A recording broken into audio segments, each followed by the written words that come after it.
अस्सलाम वालेकुम। वालेकुम अस्सलाम। क्या नाम है आपका? मोहम्मद ज़ुबैर। ज़ुबैर, क्या करते हैं आप? मैं साइकोलॉजिस्ट हूँ। वाह, क्या टॉपिक मिला है आज बात करने के लिए। तो मुझे ये बताएं कि कैसा जा रहा है आपका काम शाम एवरीथिंग? हाँ अल्हम्दुलिल्लाह सही जा रहा काम। वैसे मैं रियल एस्टेट कंसल्टेंट ठीक है। हूँ, बाय प्रोफेशन साइकोलॉजिस्ट हूँ। आप देते हैं थेरेपीज़ वगैरह? हाँ थेरेपीज़ वगैरह देते हैं ऑनलाइन सेशन ज़्यादा देते हैं या कोई क्लिनिक है? मेरा एक दोस्त का रिहेबिलिटेशन सेंटर है फेज़ के नाम से, तो वहाँ पर भी होता हूँ पार्ट टाइम में, लेकिन वैसे मैं अपना मेरा बिज़नेस है ठीक है। के नाम से रियल एस्टेट का। अच्छा, रियल एस्टेट में आप होते हैं, तो वैसे जो रिहैब सेंटर है वहाँ पे आप थेरेपीज़ करते हैं? हाँ रिहैब के अंदर वो फिर ड्रग एडिक्ट्स और जो डिफरेंट साइकोलॉजिकल पेशेंट्स होते हैं उनके लिए फिर वो पार्ट टाइम कभी कभी, क्योंकि मैंने स्टडी साइकोलॉजी में की हुई है तो उससे रिगार्डिंग ना उसको गो थ्रू करने के लिए, रिफ़्रेश करने के लिए उधर भी मैं चला जाता हूँ। आपको क्या लगता है ये जो ड्रग्स एडिक्टेड लोग होते हैं, अच्छा ज़्यादातर हम देखें ना जो लोग ड्रग्स करते हैं, सिगरेट्स पीते हैं या इस तरह का तंबाकू नोशी करते हैं, मतलब जो भी उसमें मिलावट करके, तो वो लोग कहते हैं कि इसका हमें कोई मज़ा नहीं आता, बस ऐवी एक दिली तस्कीन है, कोई नशा नहीं होता। तो ये क्या है सब, आप कुछ बताएंगे थोड़ा सा इस बारे में? इसमें ना दो तरह के लोग होते हैं। एक तो वो होते हैं कि जो साइकोलॉजिकल तौर पे ना एडिक्टेड होते हैं। एडिक्टेड वो होती है कि जिसमें किसी भी चीज़ का ना कोई एक टेस्ट होता है, एक फ्लेवर होता है, उसका ना वो डिपेंडेंसी, उसके जो न्यूरोट्रांसमीटर होते हैं ना उसके डिपेंडेंट हो जाते हैं। वो बार बार उस एपिसोड को ना रिपीट करता है।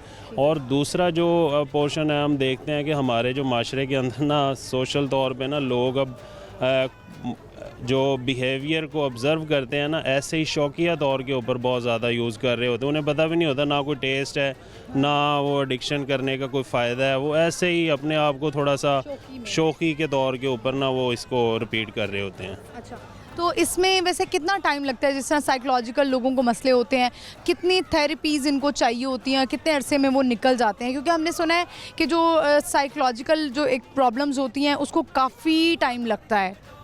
हाँ इसमें आपने सुना है आम तौर पे ना, जैसे एलोपैथी है कि बंदा जाता है फ़ौरन से ट्रीटमेंट लेता है, उसको फ़ौरन से उसका असर हो जाता है। लेकिन साइकोलॉजिकल तौर पे ना इसके अंदर कम से कम मेरे ख्याल से कोई 4 to 5 या 6 सेशन जो लेने पड़ते हैं। 1-1.5 महीने के अंदर ना 2-3 सेशन के अंदर जो रेपो बिल्ड होती है उसके ऊपर असरात आना शुरू हो जाते हैं। अगर पेशेंट के साथ साइकोलॉजिस्ट का अच्छा रेपो बिल्ड हो जाए और वो उसके ऊपर इम्प्लीमेंटेशन देता है तो मेरे ख्याल से कोई 3-4 सेशन के अंदर काफ़ी ज़्यादा उसको फ़र्क। अच्छा, आपको ये पता लग जाता है कि ये पेशेंट झूठ बोल रहा है, छुपा रहा है कुछ?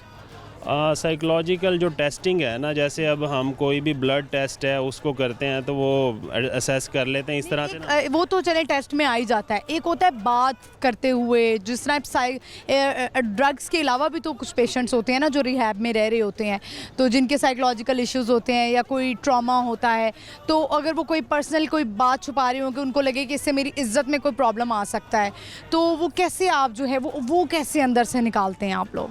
बेसिकली देखें, जैसे ना हर बंदे का एक प्रोफेशन होता है। हमने अब स्टडी तो की होती है, जैसे अब एक बुक होती है ना उसकी एक फेस वैलिडिटी होती है, उसके कवर को देख के ना हम असेस कर लेते हैं ये कौन सी बुक है। इसी तरह से ना जो इंसान का फेशियल एक्सप्रेशन है, उसकी आइज़ हैं, उसका जो मतलब बॉडी लैंग्वेज है, उससे हमें अंदाज़ा हो जाता है कि ये बंदा झूठ बोल रहा है या हमारे साथ कोई ट्रिक खेल रहा है या सही बोल रहा है।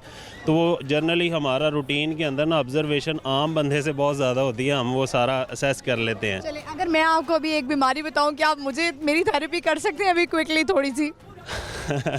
तो बताएं आप क्या। अच्छा, मुझे एक बहुत मेन प्रॉब्लम है, वो ये है कि कोई भी बीमारी ज़रा सी मुझे बॉडी में अगर कुछ महसूस होता है तो मुझे ऐसा लगता है कि मैं मरने वाली हूँ और ये बीमारी है मुझे, और मुझे कोई बहुत बड़ी बीमारी है। मतलब मेरी फ्रेंड्स मुझे कहा करती थी कि फर्स्ट ईयर में आई थिंक एक चैप्टर होता था a man who was in a hospital. वो लाइब्रेरी जाता है, वो एक बुक खोलता है, तो वो इतनी सारी बीमारियाँ होती हैं, वो कोई भी बीमारी पड़ता है वो कहता है ये मुझे है, ये मुझे मुझे। और ये मुझे भी ऐसे ही लगता है कि ये जो भी बीमारी है ना ये मुझे है, कोई भी बीमारी है ना ये मुझे हो गई है। ये क्या चीज़ है? ये वैसे तो कोई भी चीज़ नहीं है, लेकिन ये है कि आम तौर पे ना जब हम ज़्यादा किसी चीज़ों को ओवर थिंक करते हैं ना, जब हमें बहुत ज़्यादा डर लगता है या फोबिया किसी चीज़ से हो जाता है, तो फिर हम इन चीज़ों को ना अपने सेल्फ के ऊपर इम्प्लीमेंटेशन में लेके आते हैं। आम तौर पे ना इसको बॉडी डिस्मॉर्फिक डिसऑर्डर्स की टाइप्स के अंदर अगर सिवेरिटी आ जाए ना, एक नॉर्मल बंदा, हर बंदा ही सोचता है मरने से, तो हर बंदा ही डरता है, लेकिन जब उसको एक्सेसिव जो एपिसोड है ना वो इतने ज़्यादा आ जाएँ कि वो नॉर्मल बंदों के अंदर एडजस्ट ही ना हो सके, तो फिर उसको हम डिसऑर्डर कहेंगे। अदरवाइज़ किसी नॉर्मल बंदे आपके अंदर ये कोई डिसऑर्डर नहीं है, ये नॉर्मल सिम्टम्स हैं, कोई ऐसी बात नहीं है इसमें। नहीं, मुझे तो बहुत, मैं तो पैनिक हो जाती हूँ, मुझे कुछ हो रहा है, मुझे कुछ हो रहा है, ये मुझे बीमारी हो गई है। तो ये अब आपने खुद ही बता दिया कि जो एंजाइटी के डिसऑर्डर है ना, जिसमें पैनिक भी है, फोबिया भी है, इस तरह के वो पैनिक अटैक्स, कुछ लोगों को तो पैनिक अटैक्स इस तरह से आते हैं कि वो जो सांस बंद हो जाता है, और जैसे बाज़ औक़ात होता है कि ट्रैफिक का रोड क्रॉस करते हुए वो ऐसे लगता है, वो ऐसे फील कर रहे होते हैं ये जो गाड़ियाँ गुजर रही हैं ना, मेरा एक्सीडेंट हो जाएगा, वो अकेला रोड भी नहीं क्रॉस कर सकते। तो आप कर लेती हैं रोड क्रॉस? नहीं, मैं रोड क्रॉस कर लेती हूँ, ये मतलब मुझे सिर्फ वो बीमारियों का फोबिया है, बीमारियों का, कि ये बीमारी मुझे हो रही है।